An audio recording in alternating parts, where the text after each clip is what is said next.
సంవత్సరాల నుంచి 29 సంవత్సరాల యూత్ ఏ విధంగా ఉందంటే ఇప్పుడు వాళ్ళు చాలా మంది విద్యార్థులు ఉన్నారు. అందులో ప్రైవేట్ ఉద్యోగులు, దాంతోపాటు ప్రభుత్వ ఉద్యోగులు కూడా కొంతమంది ఉన్నారు. అదే విధంగా నిరుద్యోగులు చాలా మేజర్ గా ఉన్నారు. అదే విధంగా రాజకీయాల్లో ఉన్న కొంత యువత కూడా ఉన్నది. అదే విధంగా యువ పారిశ్రామికవేత్తలు కూడా ఉన్నారు. వీళ్ళంతా సత్వర న్యాయం, అదే విధంగా సత్వర పరిష్కారం కోరుకుంటున్నారు. అంతే తప్ప ఎన్ని అబద్ధాలు ఆడినా ఏం చెప్పినా కూడా వాళ్ళు క్రాస్ చెక్, మీరు మంచిగా చెప్పారు రోజా గారు, ఎందుకంటే క్రాస్ చెక్ చేసుకుంటున్నారు. ఎందుకంటే వాళ్ళు ఏ విధంగా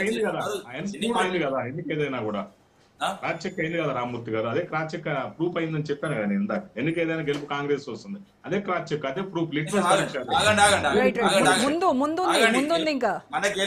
మన గెలుపు మన బల్పు పెంచద్దని చెప్తున్నా. ఎందుకంటే మళ్ళీ కూడా చెప్తున్నా, ఏ గెలుపైనా బల్పు పెంచద్దు ఎవరికైనా, అది మాకైనా మీకైనా ఎవరికైనా.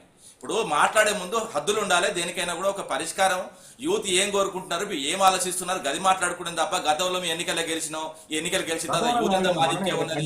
అదే విధంగా చిరంజీవి చేసిన ఉద్యమాన్ని కూడా మీ అకౌంట్ లో వేసుకోవద్దు. ముఖ్యంగా చెప్తున్నా, ఢిల్లీ జంతర్ మంతర్ లో జరిగిన విజయం, ముఖ్యంగా నీట్ సంబంధించిన 23-24 మంది విద్యార్థులు చనిపోయిన తర్వాత, ఉద్యమం వచ్చిన తర్వాత, ముఖ్యంగా ఏదైతే రాజకీయంగా జరిగిన అంశాలు, అదే విధంగా రాజకీయం కాపాడుకునే అంశాలు, అదే విధంగా విద్యాశాఖ మంత్రి ధర్మేంద్ర ప్రధాన్ రాజీనామా విషయంలో ఏ విధంగా ఢిల్లీ దిగి వచ్చింది. ఆ ఢిల్లీ దిగి రావడానికి కారణం ముఖ్యంగా జెన్జీలు మాత్రమే.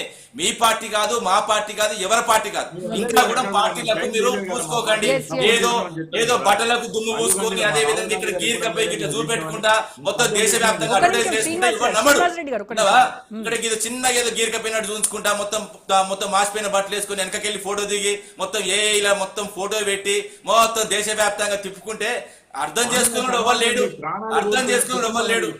ఆగండి, చెప్పనివ్వండి. దాదాపు 45 మినిట్స్ పైగానే మాట్లాడతారండి. శ్రీనివాసరెడ్డి గారు ఒక్క నిమిషం ఆగండి. ఆగండి, దేశంలో ఎంతమంది యువత ఉన్నది. ఆగండి శ్రీనివాస్ రెడ్డి గారు ఆగండి.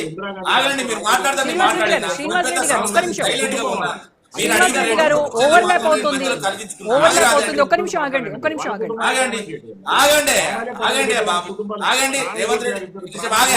అండి. శ్రీనివాసరెడ్డి గారు ఒక్క నిమిషం అన్నట్టు 18 సంవత్సరాలు. ఒక్క నిమిషం ఆగండి భయ్య, ఆగండి. జర ఓపిక ఉండాలి. మనిషికి చెప్పే దమ్ము ఉన్నప్పుడు వినే దమ్ము కూడా ఉండాలి. ఒక్క నిమిషం అండి. శ్రీనివాసరెడ్డి గారు ఎవడ బదలాడతాడు, మీరా బదలాడు. శ్రీనివాసరెడ్డి గారు మీరే ఇందాక చెప్పారు కదా, పాయింట్స్ రాసుకోండి అని చెప్పారు కదా. శ్రీనివాసరెడ్డి గారు పాయింట్స్ రాసుకోమని మీరే కదా చెప్పారు. రాసుకోండి అని మీరే మొత్తం గీతలు దాటితే ఆగండి బాబు, ఏం చెప్పలే. ఇంకా ఆయన మాట్లాడండి శ్రీనివాసరెడ్డి మీ గురించి మీ చిట్టదే ఇప్పలే. ఇంకా నీ చిట్ట ఇప్పితే ఆగండి, అప్పుడు మాట్లాడుతారు. మధ్యలో ఆగండి. ఎందుకంటే ఇప్పుడు చెప్తా వినండి. దేశంలో 146 కోట్ల జనాభా ఉన్నదండి. సరే, జనాభా 146 కోట్ల జనాభాను పక్కకు పెడితే ముఖ్యంగా ఓట్లు 97.98 కోట్లు ఉన్నాయి. ఇందులో 25% అంటే దాదాపు 36.7 కోట్ల మంది యువత. ఇందులో ఓట్లు ఉన్న వాళ్ళు ఉన్నారు, ఓట్లు లేని వాళ్ళు ఉన్నారు. ఇందులో ఒక వాస్తవంగా 5-6 తీసేసినా కూడా దాదాపు 35 కోట్ల దాకా వాళ్ళే ఉంటారు. అంటే ఎంత మేజర్ గా వీళ్ళు ఎలక్షన్స్ ప్రభావితం చేస్తారో అర్థం చేసుకోవాలి. వచ్చే ఎన్నికలు గత ఎన్నికలు లాగా ఉండవు. ఎందుకంటే వీళ్ళు ఏం చెప్పినా నమ్ముతారు, మీరు ఏం చెప్పినా నడుస్తుంది. ఆఖరికి ఇంజనీర్లను పట్టుకొని మీకు ఫాములు నింపరాదు. అదే విధంగా మీరు క్రిమినల్ వేస్ట్ అని నడుస్తుంది అంటే నడవదు. ముఖ్యంగా వాళ్ళకి తెలుసు. ముఖ్యంగా తెలంగాణలో జరుగుతున్న అంశాలు కులంకుశంగా చూస్తున్నారు. ఏమి హామీలు ఇచ్చిళ్ళు, ఎంతవరకు చేస్తున్నారు, ఏ విధంగా నడుస్తుంది, ఏ విధంగా బదులాడుతున్నారు, ఏ విధంగా నోటిదులా ఉన్నది, ఇవన్నీ చూస్తున్నారు. ముఖ్యంగా ఓటు వేయడానికి ఇక 18 సంవత్సరాలు కాదు నేను అంటున్నా రేవంత్ రెడ్డి. ఓటు వేయడానికి 18 సంవత్సరాలు ఉన్నప్పుడు 21 సంవత్సరాలు ఎమ్మెల్యే కాదు నేను అంటున్నా. మీకు మనవడ 6 సంవత్సరాలు తీసుకురండి ఇక. ఎందుకంటే మీ మనవన్ కళ్ళ ఆనందం కోసం, ఎందుకంటే సింగరేణి 100 కోట్లు కూడా ఖర్చు పెడతావు కదా, తీసుకొచ్చి ఫుట్బాల్ ఆడతావు కదా, ఇటుదంతా అడిపోతా అడిదంతా ఇడిపోతా ఆ పక్కకాలతో విన్యాసాలు చూసినాం కదా. 6 సంవత్సరాలకే తీసుకురండి. పుట్టిన 6 సంవత్సరాలు నీకు మనవని కూడా ఎమ్మెల్యే చేయరు, అది వడద్దంటాడు. నీ ఏం మాట్లాడతారని అడదాం. దేనికి రాజకీయాల్లో ఉన్నప్పుడు చెప్తా వినండి. రాజకీయాల్లో ఉన్నప్పుడు ముఖ్యమంత్రి స్థానంలో ఉన్నప్పుడు ఏది పడుతుంది మాట్లాడుతున్నాడు.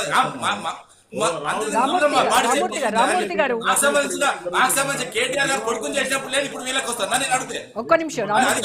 కేటీఆర్ కొడుకు అన్నప్పుడు ఏం లేదు, ఏది పడతానొచ్చు. మేమంటే మాత్రం వాడు అంటే మీకు న్యాయం, మాకు న్యాయమా? మీరు సంసారం మేము చేస్తే వ్యభిచారమా? ఇది ఎక్కడదండి? ఆగండి బాబు, ఆగండి. రాసుకోవా బాబు, అవసరమైతే. రామూర్తి గారు వాళ్ళు అన్నారు కాబట్టి మేము అన్నాం కాదు. వాళ్ళు విమర్శలు చేస్తే మీరు సద్విమర్శలు చేయండి, అంతేగాని ప్రతి విమర్శలు వద్దు దయచేసి. దయచేసి అది కాదు మన టాపిక్, అది కాదు రామూర్తి గారు. పాయింట్కి రానివ్వండి. నేనేమంటున్నా 21 సంవత్సరాలకు ఆ పరిణితి ఎట్లా ఉంటది, పరిపాలకుని పరిణితి వేరు, ఓటు వేయడానికి ఉన్న అరే ప్రతి దానికి అడ్డం వస్తే నేను వస్తావా, నువ్వు వాస్తవం నువ్వు మాట్లాడుకో మాట్లాడు. నేను చెప్తున్నా కదా, నేను మాట్లాడేటప్పుడు అరే రాసుకోవా బాబు, అరే టైం అంతా వేస్ట్ అయిపోతుంది. ఒక నిమిషం అండి ప్లీజ్. అరే ఒక్క నిమిషం ఆగరాదండి, మళ్ళీ కూడా చెప్తున్నా. ఇప్పుడు సీజీఎల్ చేస్తున్నది కానీ అదే విధంగా ఇప్పుడు మొత్తం జెన్జీలు చేస్తున్న ఉద్యమం ఇప్పుడు జార్ఖండ్ కూడా నడుస్తున్నది. ఆడ వ్యవస్థ తీవ్రంగా ఉన్నది. అదే విధంగా అక్కడ ఏజ్ లిమిట్ కానీ అది యూపీఎస్సీసీ సంబంధించిన ఎగ్జామ్స్ కానీ చాలా గ్యాప్ తోనే పడుతున్నాయి కాబట్టి అక్కడ యువత ఎక్కువ ఆగ్రహంతో ఉన్నారు. ముఖ్యంగానే దేశంలో మొన్న దేశ రాజధానిగానే జరిగిన ఉద్యమం ఇప్పుడు జెన్జీలు అది రాష్ట్రాలకు వస్తున్నది. అది ఏందన్నది కూడా చాలా వివరంగా కూడా చెప్పే ప్రయత్నం చేస్తారు. ఎందుకంటే ఫస్ట్ ఢిల్లీ ధర్నా నీటికి సంబంధించి వాళ్ళు విజయం సాధించారు. 100% అది వాళ్ళ విజయమే, ఏ పార్టీది కాదని. నేను అడిగేది ఓకే వాళ్ళ విజయమే, ఖచ్చితంగా ఎవరు అవునన్నా కాదన్నా అదే సత్యం. కానీ రామూర్తి గారు తెలంగాణలో 9.5 ఏళ్ల పాలనలో బీఆర్ఎస్ ఎందుకంటే 3 అంశాలు చెప్తా. చెప్పండి. నేను 3 అంశాలు చెప్తా, ఒక నిమిషం ఆగండి. నేను 3 అంశాలు చెప్తా. అదే విధంగా పీకే గెలుపు కూడా, ఎందుకంటే బీహార్ లో పీకే గెలుపు కూడా వాస్తవంగా ఈ జెన్జీలు చేయబట్టి అయింది. అదే విధంగా ఇంకోటి వస్తున్నది సెప్టెంబర్ లో, క్యా బోల్తీ పబ్లిక్ అని ఒక క్యాంపెయిన్ తీసుకొస్తున్నారు. క్యా బోల్తీ పబ్లిక్ మొత్తం దేశవ్యాప్తంగా 28 రాష్ట్రాలు, 8 కేంద్ర ప్రాంతాల్లో వాళ్ళ క్యాంపెయిన్ నడుస్తున్నది.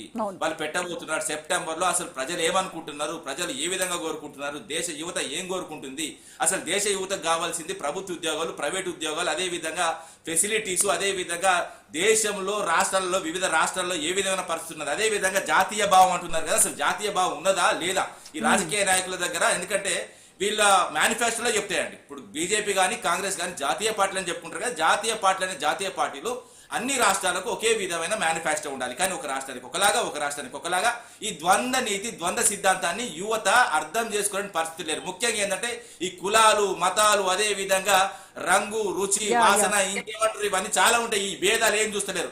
యువత అంతా ఒకటే ఆలోచిస్తున్నారు. ఏ కులం కూడా ఆలోచిస్తలేరు, ఏ మతం కూడా ఆలోచిస్తలేరు. అదే విధంగా దేశం ఎప్పుడైనా దేశంలో ఓట్లు మళ్ళీ కూడా చెప్తున్నా, దేశంలో కానీ రాష్ట్రంలో కానీ అటు పార్లమెంట్ నుంచి ఇటు గ్రామ స్థాయి, ఎందుకంటే వార్డు మెంబర్ ఎలక్షన్ల వరకు అభివృద్ధి పైనే ఎలక్షన్స్ నడవాలి. ఈయన ఏం చేసిండు, ఆ పార్టీ ఏం చేసింది, ఈ వ్యక్తి ఏం చేస్తాడన్న దాంట్లో కావాలి. నా కులపోడు, నా మతపోడు అనే దాని అవన్నీ చూస్తే 2029 ఎలక్షన్స్ లో బీఆర్ఎస్ అధికారంలోకి వస్తుందా? నేను ఒకటి చెప్తున్నా వినండి. ఇప్పుడు యువత వాళ్ళు ఓన్లీ పోరాట